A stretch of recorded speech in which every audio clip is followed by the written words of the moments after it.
My name is Sarah Williams. For 12 years, I served in the military. I've been shot at, threatened, deployed overseas, and placed in situations where a single mistake could cost lives. But none of that prepared me for what I saw when I walked into my own bedroom one Tuesday afternoon. I found my husband in our bed, with another woman. And the worst part? I wasn't shocked. Deep down, I think I had known for a long time that something wasn't right. What shocked me was what happened next. Because instead of screaming, instead of crying, instead of throwing him out that same day, I smiled. And that smile ended up costing him everything. But before I tell you how I got my revenge, you need to understand who my husband really was. To everyone else, Jason looked like the perfect man. Tall, handsome, charming. The kind of man who could walk into a room and instantly become the center of attention. People used to tell me how lucky I was.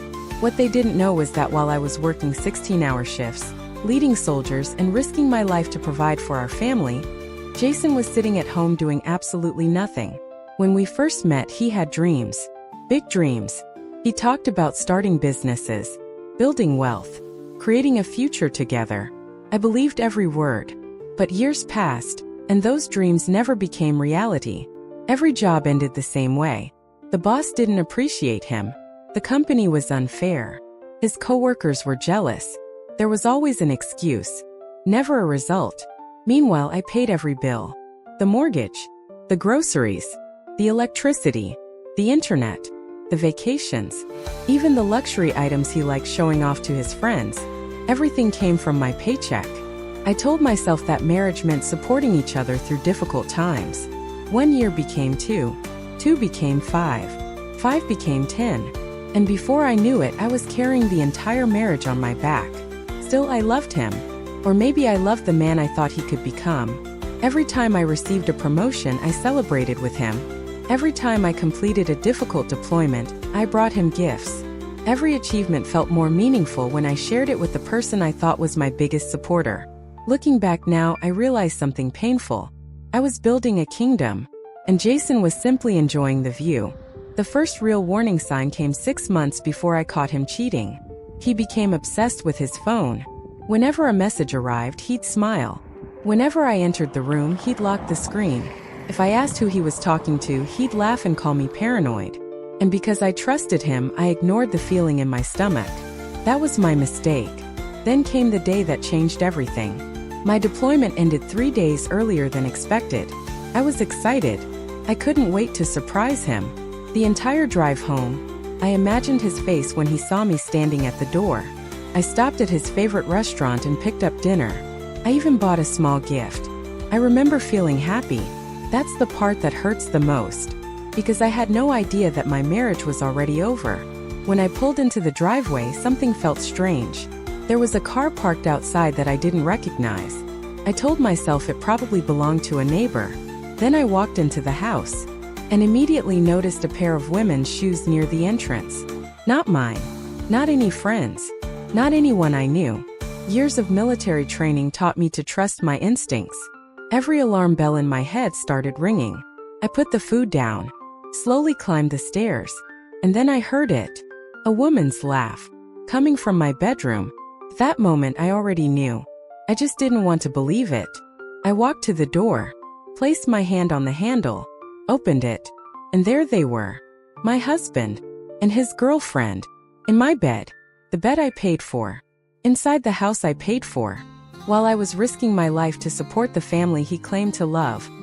The room became completely silent. Jason looked terrified. The woman grabbed a blanket. Neither of them knew what to say. And honestly, neither did I. Because the pain was so deep that I couldn't even cry. I simply stared at them. Then I turned around and walked away. No yelling. No drama. No tears. Just silence. Jason thought that silence meant weakness. He had no idea it was the beginning of the biggest mistake of his life. Because from that moment forward, I stopped being his wife. And I started planning. For the next few days, Jason acted exactly the way I expected him to. He apologized. He cried. He begged. He claimed it was a mistake. He promised it would never happen again. If I hadn't seen everything with my own eyes, I might have believed him. But here's the thing about betrayal. Once the truth is exposed, you start seeing all the lies that came before it. Suddenly, everything made sense. The late-night phone calls, the sudden trips to the grocery store that somehow took 3 hours, the way he always turned his phone face down, the unexplained withdrawals from our bank account, the expensive purchases he claimed were gifts for me. I realized I hadn't just caught him cheating, I had caught him living a completely different life. And while he thought he was convincing me to stay, I was quietly collecting evidence. Being in the military teaches you something important. Never make a move based on emotion. Make a move based on information. So I started documenting everything. Every text message, every bank transaction, every hotel receipt, every social media message. I made copies of everything. And the more I discovered, the angrier I became. Not because of the affair, because of the disrespect. Do you know what hurt the most? The fact that while I was working overtime to pay our bills, Jason was spending my money on another woman. Luxury dinners, weekend trips, jewelry, flowers, even a designer handbag, all paid for with money I earned. One evening, I sat in my car outside a restaurant and watched them together. Jason was laughing, holding her hand, acting like the hero of a romantic movie. Meanwhile, she believed every lie he told her. He had convinced her that he was successful, that he owned multiple properties, that he was financially independent. I almost laughed. The man couldn't even pay his own phone bill. I was the one funding his entire lifestyle. And that's when an idea entered my mind. A dangerous idea. What if I didn't expose him immediately? What if I gave him exactly what he thought he wanted? So I waited. And Jason became more confident every day. He believed he had fooled me. He believed he was smarter than me. He believed I would never leave. People are at their weakest when they think they've already won. A few months later, I received another promotion. The salary increase was significant. When I told Jason, his eyes lit up. Not with pride, not with happiness, with greed. I saw it immediately. That night, after he thought I was asleep, he called his girlfriend. I listened from the hallway, and what I heard changed everything. "We just need to wait a little longer," he told her. "Once she buys the new house, we'll be set. We'll be set. Not we. Not our family. Not our future. Him and his girlfriend, using the life I built." I stood there in silence. And for the first time, I wasn't hurt. I was furious. The next morning, I started the final phase of my plan. Over the next several months, I met with financial advisors, lawyers, real estate experts. I learned exactly how to protect everything I had worked for. Every paycheck, every investment, every asset, everything was carefully secured. Meanwhile, Jason was busy dreaming about the future. He thought he was going to steal. The funny thing about arrogance is that it makes people careless. And Jason became very careless. He started using our joint accounts for expenses related to his girlfriend. He transferred money, booked hotels, purchased gifts. Every transaction created another piece of evidence. Every mistake tightened the trap. And he never noticed, because he never imagined the woman paying his bills was smarter than him. Then came the day he thought his dreams had finally come true. I told him I wanted to buy a beautiful new house, the biggest house we had ever considered. Jason nearly exploded with excitement.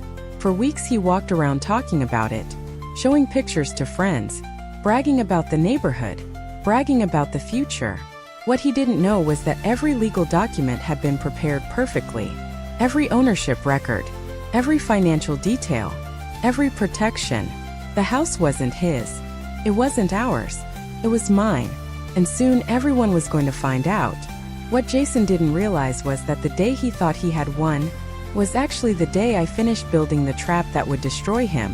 What Jason didn't realize was that the day he thought he had won was actually the day I finished building the trap that would destroy him.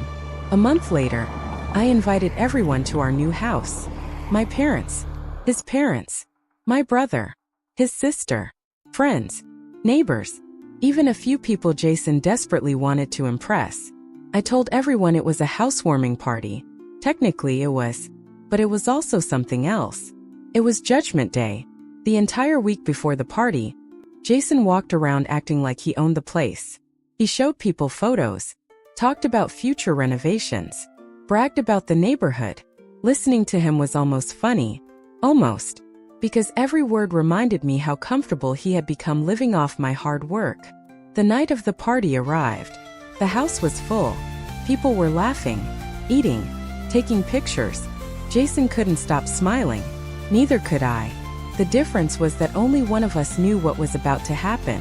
Around 8 o'clock, I picked up a glass and gently tapped it with a spoon. The room became quiet. Everyone turned toward me. Jason wrapped an arm around my waist, trying to look like the perfect husband. I nearly laughed. "Thank you all for coming," I said. "I wouldn't be where I am today without the support of my family and friends." People smiled. A few raised their glasses. Then I continued. "But before we celebrate, I'd like to share something important." Jason's smile disappeared slightly. Not completely. Just enough. He sensed something. The same way animals sense a storm before it arrives. I walked toward the large television mounted on the wall. Then I connected my laptop. The screen lit up. Jason looked confused. "So," I said calmly, "let's talk about loyalty." The room became silent. I clicked a button. The first screenshot appeared. A text message. Jason's text message. To another woman. The room froze. Jason's face immediately lost color. Nobody said anything. Another screenshot appeared. Then another. And another. Hundreds of messages. Photos. Hotel bookings. Bank transfers. Gift receipts. Evidence. Months and months of evidence. People began looking at Jason. Then at me. Then back at Jason. His mother looked like she couldn't breathe. His father looked ready to disappear through the floor. Jason stood up suddenly. "Sarah, stop." I looked at him. "No." Another screenshot appeared. This one contained messages between Jason and his girlfriend discussing how they planned to take advantage of my next promotion. The room erupted. People started whispering. Others looked shocked. Some looked disgusted. Jason rushed toward the television. I clicked another button. Now a recording started playing. His voice filled the room. Crystal clear. "I'll leave her after she buys the new house." The room went dead silent. Every person heard it. Every person knew exactly who had said it. Jason looked like a man watching his entire life collapse in real time. Because that's exactly what was happening. He turned toward me. "Please." One word. Just one. But it was too late. I had listened to his lies for years. I wasn't interested in hearing another one. I muted the television, then turned toward our guests. "I worked 12 years to build the life you're standing in tonight." My voice remained calm, steady, controlled. The same voice I used when leading soldiers. I paid every bill. Silence. I paid every mortgage payment. More silence. I paid for every vacation. People looked at Jason. I paid for everything. Then I looked directly at him. And while I was doing that, my husband was spending my money on another woman. Nobody defended him. Nobody could. The evidence was overwhelming. Then came the moment that changed his expression from panic to terror. I handed him a large envelope. He stared at it. His hands were shaking. "What's this?" I smiled. "Open it." He did. Inside were divorce papers. His entire body froze. The room was so quiet that you could hear people breathing. Then I delivered the sentence that I had waited months to say. "I filed 3 weeks ago." Jason looked up. Confused. Terrified. Broken. "What?" "The bank accounts have been separated." His eyes widened. "The investments are protected." His breathing became faster. "The vehicles are registered in my name." He looked like he might collapse. Then I pointed around the room. "And this house?" Jason looked up hopefully, as if there was still something left. Some miracle. Some final victory. I crushed that hope immediately. "This house belongs exclusively to me." His face went blank. Completely blank. Like his brain couldn't process what he had just heard. "You said this was our house." I nodded. "I said I was buying a house." His mouth opened. No words came out. Because for the first time in years, Jason had nothing to say. The reality was simple. He had spent months planning to steal a future that was never his. And now that future was gone. His girlfriend arrived 30 minutes later. Someone had called her. She burst through the front door demanding answers. The moment she learned the truth, she looked at Jason like a complete stranger. "Wait," she said. "You don't own this house?" Jason didn't answer. "You don't have money?" Silence. "You lied to me?" More silence. The look on her face was priceless. Within 5 minutes she walked out, and she never came back. The woman he betrayed me for abandoned him the second she learned the truth. Honestly, that part almost felt like karma doing my job for me. The weeks after that were brutal for Jason. Without my income supporting him, reality hit hard. Bills arrived. Debt appeared. Responsibilities became unavoidable. For the first time in years, he had to support himself. And he had absolutely no idea how. Friends stopped calling. People who once admired him disappeared. His own family refused to defend what he had done. The man who thought he was winning ended up alone. Completely alone. 6 months later, I saw him by accident. I was leaving a coffee shop. He was walking down the street. Older. Tired. Defeated. For a moment our eyes met. I expected to feel satisfaction. Maybe even happiness. Instead, I felt nothing. Absolutely nothing. Because revenge wasn't what healed me. Moving forward did. Building a better life did. Choosing myself did. As I drove away, I realized something important. Jason thought my greatest strength was my military training. He was wrong. My greatest strength was surviving betrayal without letting it destroy me. And that's why he lost everything. Not because I ruined his life, but because he spent years destroying it himself. I simply stepped out of the way and let the consequences catch up with him. Today I wake up in a beautiful home. A home I earned. A life I built. A future that belongs entirely to me. And whenever someone asks me if I regret leaving him, I always give the same answer. No, because losing a cheating husband wasn't my tragedy. Keeping him would have been. Subscribe for more.